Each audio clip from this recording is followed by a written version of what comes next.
Manajemen Sriwijaya FC tengah menyusun komposisi pemain barunya yang nanti akan dipersiapkan menghadapi kompetisi Liga 2 musim 2024-2025 ini.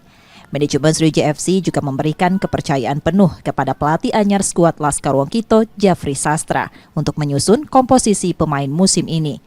Namun, manajemen Sriwijaya FC memastikan akan melakukan perampingan komposisi pemain di musim ini. Kemungkinan besar komposisi skuad Sriwijaya FC di kompetisi Liga 2 musim 2024-2025 hanya akan diisi oleh 24 orang pemain saja. Manajemen Sriwijaya FC menilai komposisi 24 orang pemain ini sudah cukup ideal untuk mengarungi kompetisi Liga 2. Saya pikir kalau kemarin kita itu cukup banyak tim di kita kemarin itu ada hampir 29, 28 atau 29. Sekarang saya pikir 24 lah.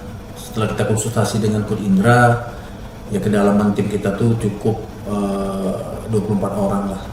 Sudah cukup mumpuni lah untuk kompetisi Liga 2. Sebelumnya, di kompetisi Liga 2 musim 2023-2024, skuad Sriwijaya FC diisi oleh sebanyak 29 orang pemain. Nur Muhammad, Kompas TV, Palembang, Sumatera Selatan.